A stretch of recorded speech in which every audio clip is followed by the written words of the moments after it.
Assalamualaikum warahmatullahi wabarakatuh. Kami dari kelompok 4 akan menjelaskan tentang analisis non-parametrik lebih dua variabel yang beranggotakan Dara, Dias, Hulwa, dan Najwa Dwi.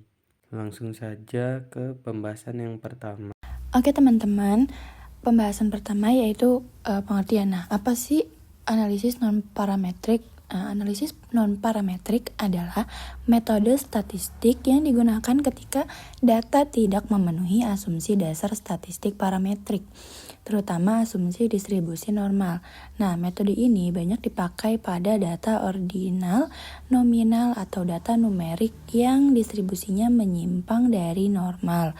Dalam praktik penelitian, analisis non-parametrik lebih dari dua variabel, yaitu membandingkan beberapa kelompok sekaligus untuk mengetahui apakah terdapat perbedaan yang signifikan. Materi yang kedua akan membahas mengenai ciri utama dari analisis non-parametrik lebih dua variabel.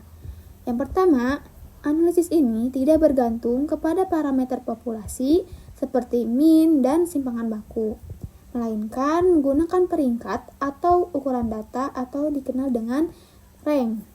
Nah, jadi data ini tidak harus diolah berdasarkan nilai asli, tetapi bisa diubah ke bentuk ranking agar pembandingan antara kelompok lebih mudah dilakukan. Oleh karena itu, metode ini cocok untuk data yang tidak ideal untuk uji parametrik. Yang kedua, analisis non-parametrik ini digunakan ketika data tidak berdistribusi normal, jumlah sampel terlalu kecil, atau skala data tidak memenuhi syarat untuk uji parametrik. Metode ini juga sangat berguna ketika peneliti ingin membandingkan 3 kelompok atau lebih yang saling independen maupun berpasangan. Oke, selanjutnya di sini ada uji Kruskal-Wallis. Uji Kruskal-Wallis ini digunakan untuk membandingkan 3 kelompok atau lebih yang saling independen atau tidak berhubungan. Nah, uji ini itu merupakan alternatif dari ANOVA satu arah ketika data itu tidak memenuhi asumsi parametrik. Misalnya data tidak berdistribusi normal atau berbentuk ordinal. Tujuan dari uji ini apa? Tujuannya adalah untuk mengetahui apakah terdapat perbedaan yang signifikan antara kelompok yang dibandingkan. Contohnya, misal seorang peneliti ingin mengetahui apakah tingkat kepuasan pelanggan berbeda pada 3 cabang toko yang berbeda. Nah, karena pelanggan pada masing-masing cabang itu merupakan orang yang tentunya berbeda-beda ya, maka kelompok tersebut itu bersifat independen, sehingga uji Kruskal-Wallis ini bisa digunakan. Hipotesis pada uji ini tuh adalah HO atau hipotesis nol, artinya tidak ada perbedaan antar kelompok. Kemudian ada H1 atau hipotesis alternatif, terdapat minimal satu kelompok yang berbeda. Nah, apabila hasil pengujian menunjukkan nilai signifikansi kurang dari 0,05, maka HO atau hipotesis nolnya itu ditolak. Dan dapat disimpulkan bahwa terdapat perbedaan yang signifikan antar kelompok.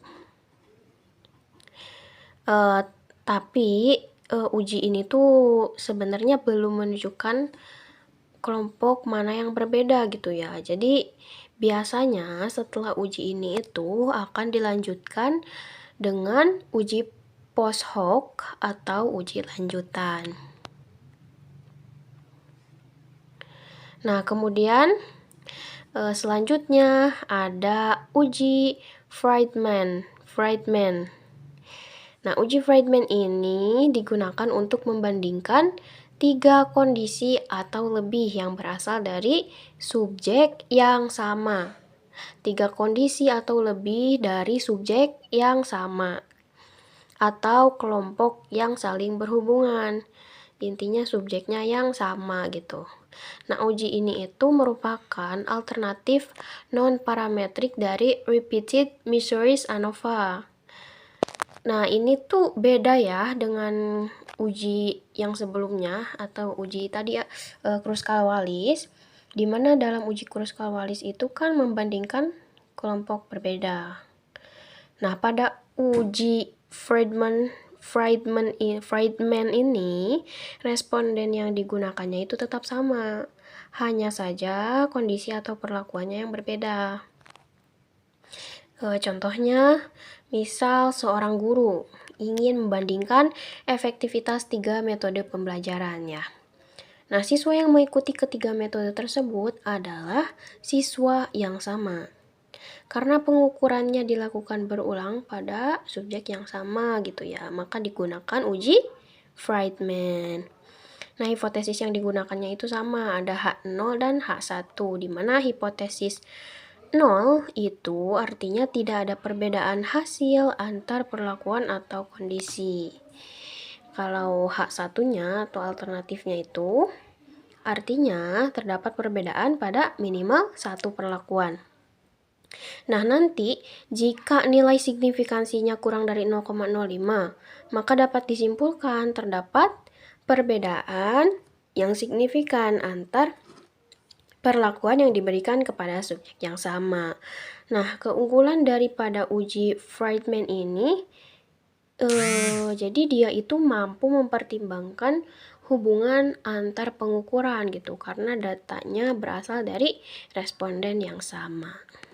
Baik teman-teman, di sini saya selanjutnya akan membahas tentang uji Kokransky. Jadi jika data yang diperoleh berbentuk iya atau tidak, sukses atau gagal, atau satu berbanding 0, maka uji yang dapat digunakan adalah Kokransky. Uji ini tuh dipakai untuk membandingkan lebih dari dua kondisi pada subjek yang sama. Uji ini juga sering dipakai dalam penelitian yang menilai respon dikotomis pada berbagai perlakuan. Misalnya penelitian ini tuh melihat apakah seseorang memberikan jawaban setuju pada 3 pertanyaan yang berbeda karena datanya bersifat kategori dan berpasangan gitu. Maka uji ini tuh lebih sesuai daripada uji berbasis rata-rata.